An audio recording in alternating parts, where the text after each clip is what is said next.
दोस्तों आज की इस वीडियो में हम बात करेंगे कि अगर आपने भी अपना 12th क्लास पास कर लिया है साइंस स्ट्रीम से और आप चाहते हैं कि हम बिहार के किसी गवर्नमेंट कॉलेज से बीटेक करें या बी फार्मा करें या बीएससी एग्रीकल्चर करें, तो आपके लिए बहुत बढ़िया अपॉर्चुनिटी है। बीसीईसीई 2025 का एडमिशन फॉर्म निकाल दिया गया है। इसका फॉर्म कैसे भरना है मैं एक लाइव फॉर्म फिल करके दिखाऊंगा ताकि आपको अपना फॉर्म फिल करने में किसी भी प्रकार का कोई मिस्टेक ना हो। दोस्तों अगर हम इसके नोटिफिकेशन की बात करें तो इसमें बताया जाता है कि अगर आप इसका एग्जाम देंगे ना तो इसके थ्रू आपको बीटेक में एडमिशन मिलेगा, बीएससी एग्रीकल्चर में एडमिशन मिलेगा, बी फार्मा में एडमिशन मिलेगा। तो इसका फॉर्म कौन कौन से जो है ना कैंडिडेट्स भर सकते हैं, तो जो कैंडिडेट्स अगर फिजिक्स केमिस्ट्री मैथ या फिजिक्स केमिस्ट्री बायोलॉजी से 12th क्लास पास किए हैं तो वो कैंडिडेट्स इसका फॉर्म अप्लाई कर सकते हैं। या अगर फिजिक्स केमिस्ट्री मैथ या फिजिक्स केमिस्ट्री बायोलॉजी से नहीं पढ़े हैं और वो केमिस्ट्री बायोलॉजी एग्रीकल्चर साइंस से पढ़ाई की है 12th क्लास की, तो भी इस फॉर्म को भर सकते हैं। या अगर फिजिक्स केमिस्ट्री एग्रीकल्चर साइंस से पढ़े हैं तो भर सकते हैं, या मैथमेटिक्स बायोलॉजी एग्रीकल्चर साइंस से पढ़े हैं तो भर सकते हैं, या मैथमेटिक्स केमिस्ट्री एग्रीकल्चर साइंस से पढ़े हैं तो भर सकते हैं। यानी कि अगर आपने अपना 12th क्लास साइंस स्ट्रीम के किसी भी सब्जेक्ट से पास किया है तो आप इसका फॉर्म भर सकते हैं। इसका जो एंट्रेंस एग्जाम होगा वो 7 जून 2025 को और 8 जून 2025 को कराया जाएगा। अगर हम बात करें तो नीचे बताया गया है फॉर्म भरने के बारे में, जिसमें बताया गया है 9 अप्रैल 2025 से लेकर 6 मई 2025 के बीच में आप लोग इसका फॉर्म भर पाएंगे। अगर आप लोग 6 मई तक फॉर्म भर लेते हैं तो 7 मई 2025 यानी कि एक दिन का एक्स्ट्रा समय दिया जाएगा आपको पेमेंट करने के लिए। अगर फॉर्म में आप कुछ गलत फिल कर देते हैं तो उसके लिए आपको 8 मई 2025 से लेकर 9 मई 2025 तक एडिट करने का डेट दिया जाएगा। एडमिट कार्ड की बात करें तो 24 मई 2025 को इसका एडमिट कार्ड आएगा और 7 जून और 8 जून को एग्जाम कराया जाएगा। बात करते हैं फॉर्म को कैसे अप्लाई करना है। फॉर्म अप्लाई करने के लिए आपको bcecboard.bihar.gov.in के ऑफिशियल वेबसाइट पे आना होगा। इस वेबसाइट का लिंक मैं आपको वीडियो के डिस्क्रिप्शन में दे दूंगा, वहां से आप क्लिक करके डायरेक्ट यहां तक आ सकते हैं। यहाँ पे आने के बाद आपको ऑनलाइन एप्लीकेशन फॉर्म का सेक्शन दिखेगा। इसमें एक नंबर में online application portal of BCECE 2025 देखने को मिलेगा। आप इसके ऊपर क्लिक कीजिएगा। जैसे ही आप इसके ऊपर क्लिक करेंगे तो आपके सामने कुछ इस टाइप का इंटरफेस खुलेगा और यहाँ पे न्यू रजिस्ट्रेशन के ऊपर आपको क्लिक करना है। जैसे ही आप न्यू रजिस्ट्रेशन के ऊपर क्लिक करेंगे तो आपके सामने कुछ इस टाइप का इंटरफेस आएगा और यहाँ पे ऊपर में पीला कलर से है डाउनलोड प्रोस्पेक्टस। आप इसके ऊपर क्लिक करके इसका पूरा नोटिफिकेशन डाउनलोड करके पढ़ सकते हैं, या यहाँ से आप इसका एडवर्टाइजमेंट डाउनलोड करके पढ़ सकते हैं। बताया गया है कि अगर आपने 12th class physics chemistry math या फिजिक्स केमिस्ट्री बायोलॉजी या केमिस्ट्री बायोलॉजी एग्रीकल्चर या फिजिक्स केमिस्ट्री एग्रीकल्चर या मैथमेटिक्स केमिस्ट्री एग्रीकल्चर या मैथमेटिक्स बायोलॉजी एग्रीकल्चर से किया है तो आपको 1000 रुपए का एप्लीकेशन फी देना होगा। अगर आप जनरल ओबीसी कैटेगरी से आते हैं, ईडब्ल्यूएस कैटेगरी से आते हैं तो एससी एसटी कैटेगरी के लिए बताया गया है कि 500 रुपए का एप्लीकेशन फी लगेगा। अगर आपने पढ़ाई अपना फिजिक्स केमिस्ट्री मैथमेटिक्स बायोलॉजी से किया है तो आपको 1100 रुपए का एप्लीकेशन फी देना होगा। अब सबसे नीचे आना है आपको, ये हो गया इसका डिटेल्स के बारे में कि इसमें कौन कौन सा आपको रूल रेगुलेशन फॉलो करना है। नीचे आपको आई एग्री के सामने एक बॉक्स होगा, इसको आप टिक कीजिएगा। इसको टिक करते ही आपके सामने यहाँ पे रजिस्ट्रेशन फॉर्म खुलेगा जिसमें आपको पर्सनल डिटेल्स फिल करना है। पर्सनल डिटेल्स में सबसे पहले आपको अपना नेम फिल करना है। जिस तरह से आपके 10वीं के मार्कशीट में है उस तरह से आप अपना नेम फिल कीजिएगा।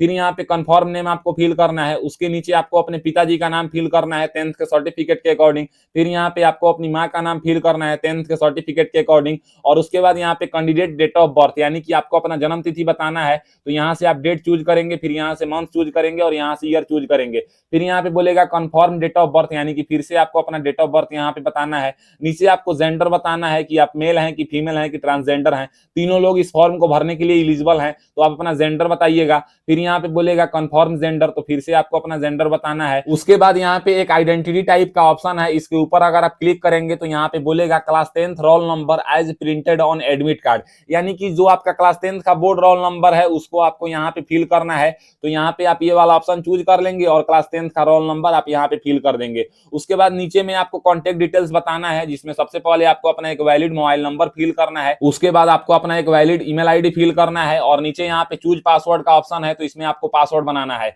अगर हम पासवर्ड की बात करें तो आपको इस टाइप से पासवर्ड बनाना है जो कि 8 कैरेक्टर से लेकर 13 कैरेक्टर के बीच में होना चाहिए। एक अपर केस अल्फाबेट होना चाहिए, एक लोअर केस अल्फाबेट होना चाहिए, एक नंबर होना चाहिए, एक स्पेशल कैरेक्टर होना चाहिए। अगर आपका नाम ऋतिक है तो आप ऋतिक @123 पासवर्ड बना सकते हैं। उसी पासवर्ड को फिर यहाँ पे कंफर्म पासवर्ड में फिल कीजिएगा और नीचे यहाँ पे सिक्योरिटी पिन वेरिफिकेशन बोला गया है। इसमें जो आपको कैप्चा दिखाई दे रहा है, इस कैप्चा को आप इस बॉक्स में फिल कीजिएगा। कैप्चा फिल करने के बाद सबमिट के ऊपर क्लिक करना है। जैसे ही आप सबमिट के ऊपर क्लिक करेंगे बोलेगा do you wish to submit, आप सिंपली यस के ऊपर क्लिक कीजिएगा। यस के ऊपर क्लिक करते ही यहाँ पे बोलेगा प्रीव्यू ऑफ रजिस्ट्रेशन डिटेल्स, यानी कि आपने अपना जो डिटेल्स फिल किया है उसका एक प्रीव्यू पेज खुला है। आप यहाँ से मिलान कर लेंगे कि आपका फिल किया हुआ सारा डिटेल सही है कि नहीं। अगर आपका फिल किया हुआ सारा डिटेल सही है तो नीचे आप सबमिट एंड नेक्स्ट के ऊपर क्लिक कीजिएगा। जैसे ही आप सबमिट एंड नेक्स्ट के ऊपर क्लिक करेंगे तो बोला जाएगा कि आपके रजिस्टर्ड मोबाइल नंबर पे एक ओटीपी भेजा गया है, उस ओटीपी को आप यहाँ पे लिखेंगे। उसके बाद एक आपके रजिस्टर्ड ईमेल आईडी पे ओटीपी भेजा गया है, उस ओटीपी को आप यहाँ पे लिखेंगे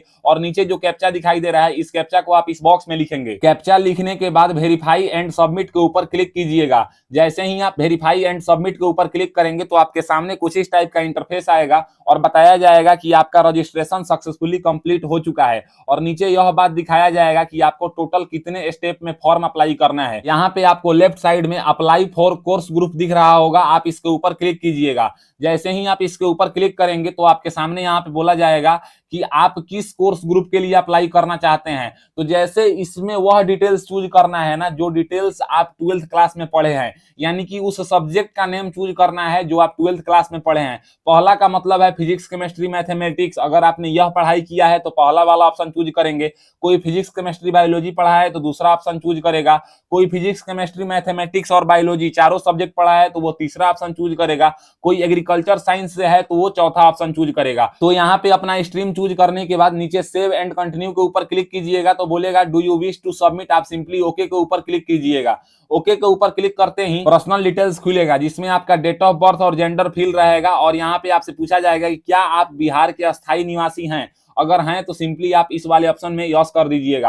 यस करने के बाद यहाँ पे पूछा जाएगा अपनी आवासीय योग्यता का चयन करें। इसमें एक ऑप्शन होगा माता पिता बिहार के अस्थायी निवासी हैं, यह वाले ऑप्शन को आप चूज कर लीजिएगा। उसके नीचे आपको अपना कैटेगरी बताना है कि आप किस कैटेगरी से फॉर्म को अप्लाई कर रहे हैं। तो अगर आप जनरल छोड़ के किसी भी कैटेगरी से फॉर्म को अप्लाई करेंगे तो उसका कैटेगरी सर्टिफिकेट आपको एडमिशन के टाइम पे देना होगा। तो आप अपना अनुसार देख के अपना कैटेगरी चूज कीजिएगा। कैटेगरी चूज करते ही यहाँ पे कंफर्म कैटेगरी, तो फिर से आप अपने कैटेगरी को चूज कर लीजिएगा। फिर यहाँ पे नीचे पूछेगा कि यदि आप डीक्यू अभ्यर्थी हैं तो क्या आप विकलांगता कोटा के सीट के लिए दावा करते हैं, यानी कि अगर आप फिजिकल हैंडीकैप पर्सन है तो आप सिंपली यहाँ से यस करेंगे। यस करने के बाद आपको विकलांगता का प्रतिशत बताना है कि आप कितने प्रतिशत विकलांग हैं। अगर आप एक फिजिकल हैंडीकैप कैंडिडेट नहीं है तो सिंपली आप नो कर देंगे। उसके बाद आपको बताना है कि क्या आप सर्विसमैन कोटा के लिए सीट क्लेम करते हैं। अगर करते हैं तो आप सिंपली यहाँ पे यस करेंगे और उसके बारे में आप जानकारी देंगे कि क्या आप जो है ना मतलब किसी सर्विसमैन पर्सन का आप बेटा है या बेटी हैं।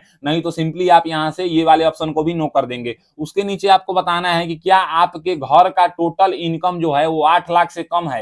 अगर 8 लाख से कम है तो आप यहाँ पे यस कर देंगे। अगर 8 लाख से ज्यादा है तो इस वाले ऑप्शन में आप नो करेंगे। उसके बाद यहाँ पे पूछा गया है do you claim for self finance scheme seat, यानी कि जो सेल्फ फाइनेंस स्कीम सीट होता है ना इसमें आपको गवर्नमेंट से कोई मदद नहीं मिलेगा। आप खुद का पैसा खर्च करके जो है ना पढ़ाई करना चाहते हैं। तो अगर इस टाइप से आप करना चाहते हैं तो यहाँ से यस कर देंगे। अगर आप सेल्फ फाइनेंस स्कीम वाला सीट नहीं लेना चाहते हैं तो यहाँ से आप नो कर देंगे। उसके बाद आपसे पूछा गया है do you claim NRI quota, यानी कि क्या आप नॉन रेसिडेंस ऑफ इंडियन वाला जो कोटा है यह आप क्लेम करना चाहते हैं। तो इसको अगर आप इस टाइप से कैंडिडेट्स हैं तो यस करेंगे, नहीं तो सिंपली आप नो कर देंगे। उसके नीचे पूछा गया है सब्जेक्ट ग्रुप पासेड एपियर, मतलब जो है ना जैसे जो ऊपर में आपने चूज किया है ना जो शुरू में वही आपको फिर से चूज करना है। फिर यहाँ पे पूछा गया है कि जो आपने आईएससी का कोर्स किया है वो किस जिला से किया है, यानी कि बिहार के किस जिला से आपने अपना इंटरमीडिएट का पढ़ाई किया है। तो जिस भी जिला से आपने इंटरमीडिएट का पढ़ाई किया है उस जिला का नाम आप चूज करेंगे। उसके बाद यहाँ पे नीचे एडिशनल इंफॉर्मेशन है जिसमें आपसे मार्क ऑफ आइडेंटिफिकेशन पूछा गया है। अगर आपके शरीर में कहीं कटे फटे या जले का निशान है तो उसको आप फिल करेंगे और उसके बाद सेव एंड कंटिन्यू के ऊपर क्लिक करेंगे। सेव एंड कंटिन्यू करते ही बोलेगा do you wish to save, आप सिंपली यस के ऊपर क्लिक कर दीजिएगा। जैसे ही ही आप यस के ऊपर क्लिक करेंगे तो आपके सामने कॉन्टेक्ट डिटेल्स खुलेगा, जिसमें सबसे पहले आपको करस्पॉन्डेंस एड्रेस फिल करना है। करस्पॉन्डेंस एड्रेस में आप परमिट नंबर या अपने विलेज का नाम यहाँ पे फिल कर सकते हैं। उसके बगल में आपको सब लोकेलिटी, कॉलोनी या पुलिस स्टेशन का नाम फिल करना है। ये ऑप्शनल है, आप फिल कर भी सकते हैं, खाली भी छोड़ सकते हैं। उसके नीचे आपको अपना लोकेलिटी, सिटी, टाउन या विलेज या पोस्ट ऑफिस का नाम फिल करना है। उसके बाद यहाँ पे कंट्री का नाम आपको सिलेक्ट करने का ऑप्शन आएगा, जिसमें एक ही ऑप्शन है इंडिया। कंट्री का नाम सिलेक्ट करने के नीचे आपको अपने राज्य का नाम सिलेक्ट करने का ऑप्शन आएगा, तो इसमें से आप अपने जो है ना स्टेट का नाम चूज करिएगा। स्टेट का नाम चूज करने के बाद आपको अपना डिस्ट्रिक्ट का नाम चूज करना है कि आप किस जिला से जो है ना वो बिलोंग करते हैं। अपने डिस्ट्रिक्ट का नाम चूज करने के बाद यहाँ पे आपको अपना 6 डिजिट का पिन कोड फिल करना है और उसके नीचे आपको अपना एक अल्टरनेट मोबाइल नंबर फिल करना है। अगर आप अल्टरनेट मोबाइल नंबर फिल करना नहीं चाहते हैं तो आप खाली छोड़ देंगे, और अल्टरनेट ईमेल आईडी भी फिल करना नहीं चाहते हैं तो आप खाली छोड़ देंगे, क्योंकि ये दोनों ऑप्शनल है। अगर आप फिल करना चाहें तो फिल कीजिए, नहीं तो आप इसको खाली छोड़ दीजिए। उसके नीचे आपको परमानेंट एड्रेस बताना है। परमानेंट एड्रेस में यहाँ पे एक ऑप्शन होगा सेम एज करस्पॉन्डेंस एड्रेस। तो देखिए, करस्पॉन्डेंस एड्रेस का मतलब होता है पत्राचार का पता, जहां अभी आप प्रेजेंट टाइम में रह रहे हैं, और परमानेंट एड्रेस का मतलब होता है कि जहां के आप अस्थायी निवासी हैं। अगर ये दोनों एड्रेस आपका सेम है तो आप सिंपली इस बॉक्स को टिक कर देंगे। अगर दोनों एड्रेस सेम नहीं है, अलग अलग है, तो आप इस बॉक्स को टिक नहीं करेंगे और अलग अलग फिल करेंगे अपने मुताबिक। एड्रेस फिल करने के बाद सेव एंड कंटिन्यू के ऊपर क्लिक कीजिएगा, तो फिर पूछेगा do you wish to save. आप सिंपली यस के ऊपर क्लिक कर दीजिएगा।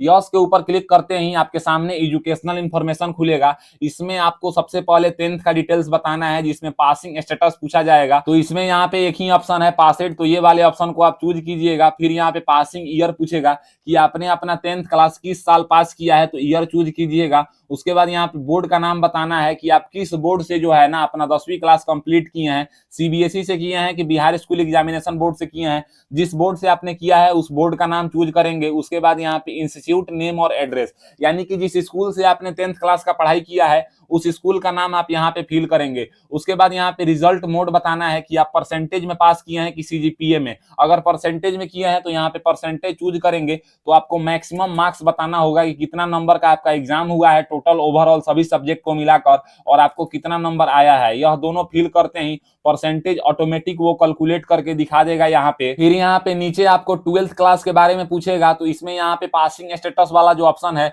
इसमें पासेड का भी ऑप्शन है और अपीयरिंग का भी ऑप्शन है। तो जो लोग इस साल भी एग्जाम दिए हैं उनका 25 मार्च को रिजल्ट आ चुका है, तो वो लोग भी पासेड चूज करेंगे और यहाँ से पासिंग ईयर आपको बताना होगा। तो जो लोग इस साल पास किए हैं वो 2025 चूज करेंगे, नहीं तो आप जिस साल पास किए हैं वो वाला ऑप्शन चूज करेंगे। यहाँ पे बोर्ड का नाम बताना होगा कि आपने 12th क्लास किस बोर्ड से किया है। फिर यहाँ पे इंस्टीट्यूट का नाम बताना होगा, तो आप अपने कॉलेज या हाई स्कूल का नाम यहाँ पे बता दीजिएगा। उसके बाद यहाँ पे रिजल्ट मोड बताना है कि आपने किस मोड से अपना 12th क्लास पास किया है। अगर परसेंटेज से किए हैं तो यहाँ पे मैक्सिमम मार्क्स बताना होगा कि कितना नंबर का आप एग्जाम दिए हैं और उसमें से आपको जो है ना कितना नंबर प्राप्त हुआ है। यह दोनों फिल करते ही आपका परसेंटेज जो है ना ये ऑटोमेटिक यहाँ पे कैलकुलेट करके दिखा देगा। अब नीचे आपको सब्जेक्ट वाइज मार्क्स बताना है, जिसमें सबसे पहले यहाँ पे इंग्लिश सब्जेक्ट है, तो यहाँ पे आप पासेड वाला ऑप्शन चूज करेंगे। और उसके बाद यहाँ पे मैक्सिमम मार्क्स, यानी कि इंग्लिश में आपका कितना नंबर का एग्जाम होता है और उसमें से आपको जो है ना कितना नंबर प्राप्त हुआ है। फिर यहाँ पे फिजिक्स में भी आप पासेड वाला ऑप्शन चूज करेंगे और फिजिक्स में आपका कितना नंबर का एग्जाम होता है और आपको कितना नंबर प्राप्त हुआ है। उसके बाद यहाँ पे केमिस्ट्री है, तो इसमें भी आप पासेड वाला ऑप्शन चूज करेंगे, इसमें कितना नंबर का एग्जाम होता है और उसमें से आपको कितना नंबर प्राप्त हुआ है। उसके बाद यहाँ पे मैथमेटिक्स है, तो इसमें भी आप पासेड चूज करेंगे, मैथमेटिक्स में आपका कितना नंबर का एग्जाम होता है और आपको कितना नंबर प्राप्त हुआ है। इस टाइप से सभी सब्जेक्ट और एजुकेशनल इंफॉर्मेशन का डिटेल्स फिल करने के बाद नीचे सेव एंड कंटिन्यू के ऊपर क्लिक कीजिएगा। तो फिर पूछेगा यहाँ पे do you wish to save, तो आप सिंपली यस के ऊपर क्लिक कर दीजिएगा। यस के ऊपर क्लिक करते ही यहाँ पे अपलोड फोटो एंड सिग्नेचर का ऑप्शन खुलेगा, जिसमें आपको एक पासपोर्ट साइज फोटो अपलोड करना है और एक इंग्लिश सिग्नेचर अपलोड करना है और एक हिंदी सिग्नेचर अपलोड करना है। बताया गया है कि जो आप फोटो अपलोड करेंगे इसके नोटिफिकेशन में, उस फोटो के ऊपर जो है ना आपका नेम और फोटोग्राफ डेट लिखा होना चाहिए। यानी कि आपको जो है ना कुछ इस टाइप का फोटो अपलोड करना है। आप देख सकते हैं, अगर हम फोटो के पूरे डायमेंशन की बात करें तो आपको एक पासपोर्ट साइज जो फोटो अपलोड करेंगे उसमें आपका 80% चेहरा दिखाई देना चाहिए। बिना मास्क का फोटो अपलोड करेंगे। 10 KB से लेकर 300 KB के बीच में जेपीजी फॉर्मेट में आप फोटो अपलोड करेंगे। 200 पिक्सल विड्थ और 250 पिक्सल हाइट इसका रखना है डायमेंशन का। इस टाइप से आपको फोटो अपलोड करना है। फोटो का जो फाइल नेम होगा वो अंडरस्कोर फोटो होगा। अंडरस्कोर फोटो से पहले आपको जो है ना अपने नेम का 2 लेटर लगाना है। उसके बाद अगर हम इंग्लिश सिग्नेचर की बात करें तो बताया गया है कि इसके डायमेंशन के बारे में कि 300 पिक्सल विड्थ और 100 पिक्सल हाइट रखना है, जेपीजी फॉर्मेट में अपलोड करना है, 5 केबी से लेकर 50 केबी के बीच में। इसका जो फाइल नेम रखना है वो अंडरस्कोर ईएनजी सिग्नेचर रखना है। अंडरस्कोर ईएनजी सिग्नेचर से पहले आपको अपने नेम का 2 लेटर लगाना है। उसके बाद यहाँ पे आपको अपना हिंदी सिग्नेचर अपलोड करना है। हिंदी सिग्नेचर और इंग्लिश सिग्नेचर दोनों का डायमेंशन और फाइल साइज जो है ना वो सेम रहेगा। फाइल नेम में थोड़ा अंतर है क्योंकि इसका फाइल नेम जो अपलोड करना है वो अंडरस्कोर हिंदी सिग्नेचर अपलोड करना है। अंडरस्कोर से पहले आपको अपने नेम का 2 लेटर लगाना है। फोटो और हिंदी सिग्नेचर और इंग्लिश सिग्नेचर अपलोड करते ही आपके सामने कुछ इस टाइप का इंटरफेस खुलेगा। यहाँ पे प्रीव्यू एंड फाइनल सबमिट बोला जाएगा, यानी कि आपको अपना डिटेल्स मिलाना है और अगर सब कुछ सही है तो आपको फाइनल सबमिट करना है। तो इसके लिए आपको सबसे नीचे आना है और नीचे तक आपका कोई भी डिटेल्स गलत नहीं है तो यहाँ पे एक डिक्लेरेशन बॉक्स होगा, इस बॉक्स को आप टिक कीजिएगा और फिर यहाँ पे final submit and proceed to payments के ऊपर क्लिक कीजिएगा। तो बोलेगा कि क्या आप श्योर हैं अपने एप्लीकेशन फॉर्म को फाइनल सबमिट करने के लिए। तो फिर यहाँ पे अगर आप श्योर हैं तो यस के ऊपर क्लिक कर दीजिएगा। यस के ऊपर क्लिक करते ही अब आप देखिएगा तो यहाँ पे आपका एप्लीकेशन फॉर्म जो है ना वो फाइनल सबमिट हो चुका है। बस आपका जो है ना एक पेमेंट्स ही बाकी है। तो पेमेंट्स करने के लिए नीचे यहाँ पे एक रेड कलर से ऑप्शन होगा payments of examination and counselling fee, आप इसके ऊपर क्लिक कीजिएगा। जैसे ही आप इसके ऊपर क्लिक करेंगे तो यहाँ पे पेमेंट्स मोड चूज करने का ऑप्शन आएगा। इसमें एक ही ऑप्शन है ऑनलाइन, आप इसको चूज कीजिएगा और पे फी के ऊपर क्लिक कीजिएगा। जैसे ही आप पे फी के ऊपर क्लिक करेंगे तो यहाँ पे जो है ना बिल्डेक्स के सामने एक बॉक्स होगा, आप इसको टिक कीजिएगा और प्रोसीड फॉर पेमेंट्स के ऊपर क्लिक कीजिएगा। प्रोसीड फॉर पेमेंट्स के ऊपर क्लिक करते ही आपके सामने यहाँ पे बिल्डेक्स खुलेगा। इसमें सबसे आसान है मेरे लिए क्यूआर, तो हम यहाँ पे क्यूआर के ऊपर क्लिक करेंगे और सिलेक्ट क्यूआर में हम यहाँ पे भीम यूपीआई सिलेक्ट करेंगे और मेक पेमेंट्स ऑफ 1000 के ऊपर क्लिक करेंगे। हमारे सामने एक क्यूआर कोड जनरेट होकर आएगा। इस क्यूआर कोड को जैसे हम दुकान या मॉल में शॉपिंग करने के बाद स्कैन करके पे करते हैं उसी टाइप से हम यहाँ पे स्कैन करके पे करेंगे। पेमेंट्स करते ही यह पेज रिफ्रेश होगा और मुझे अपना एप्लीकेशन फॉर्म का प्रिंट डाउनलोड करने का ऑप्शन आ जाएगा। तो इस टाइप से आज के इस वीडियो में आपने जाना कि Bihar combined entrance competitive examination 2025 का फॉर्म आप कैसे अप्लाई करेंगे। अगर मेरी दी हुई जानकारी आपको पसंद आता है तो मेरे वीडियो को लाइक कीजिए एंड ऐसे ही इंफॉर्मेटिव वीडियो के लिए मेरे चैनल को सब्सक्राइब कीजिए।